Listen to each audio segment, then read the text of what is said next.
Hello everybody, we're reading a story for you. It's called Magic Treehouse Ghost Town at Sundown by Mary Osborne. Let's get going. And sure to subscribe the subscribe button for more videos.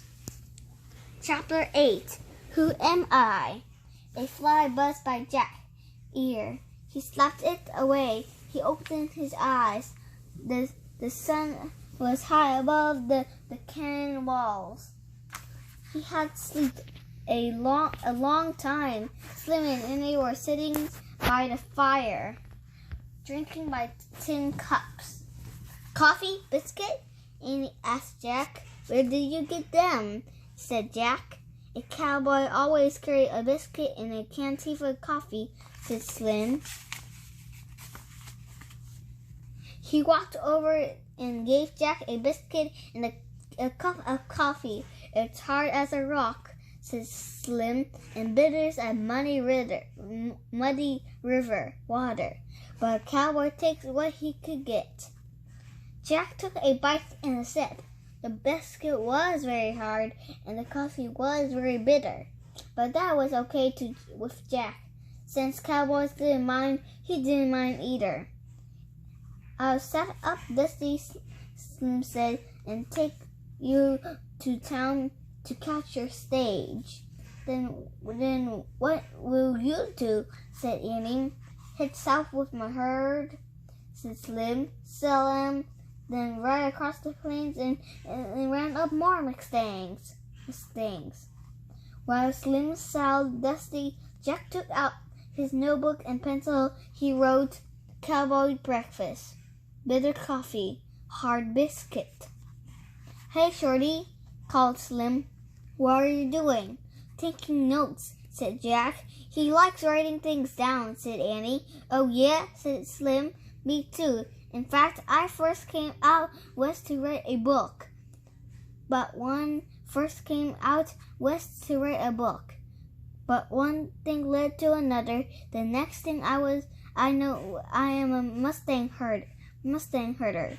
Slim, you should write your book," said Annie, "and let the Mustangs go free." "Think so?" said Slim. "Then look at the grazing wild horses." "I know so," said Annie. "Yup," said Jack. "Your book should be the Wild West, Slim." Slim kept staring at his herd. "Maybe you're right," he said. "I could saddle in Leonard and right here wouldn't have to chase after wrestlers anymore." Slim turned back to Jack and Annie. "Yup, I think I will be a writer. Let's go before I change my mind," he said. "Yay! Yay!" said Annie. "I'll go tell them." She jumped up and ran to the Mustangs. Jack packed his backpack with Slim's his saddlebag. Then Slim and Jack climbed onto Dusty. Rode off to Annie while she was stroking Slim's neck. "I told him he as free as the wind now," said Annie. "Sounds good," said Slim. "Give me your hand, Smiley." Slim pulled Annie onto Dusty. She sat on front of Jack.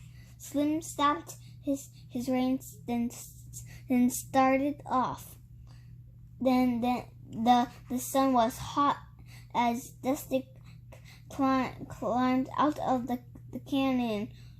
When they reached the top of the peak down at the canyon floor, the Mustangs pranced playfully, their coats shining in the haze light.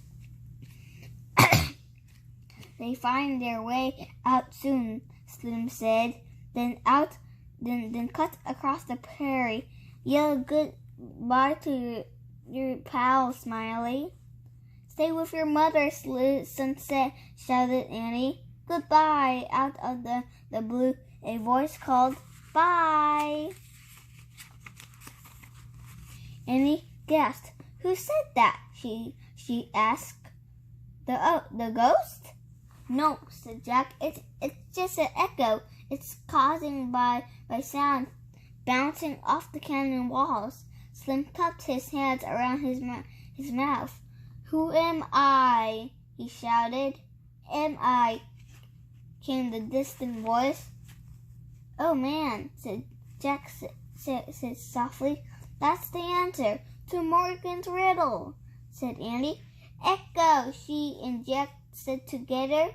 Jack looked at Slim. You knew the answer last night, he said.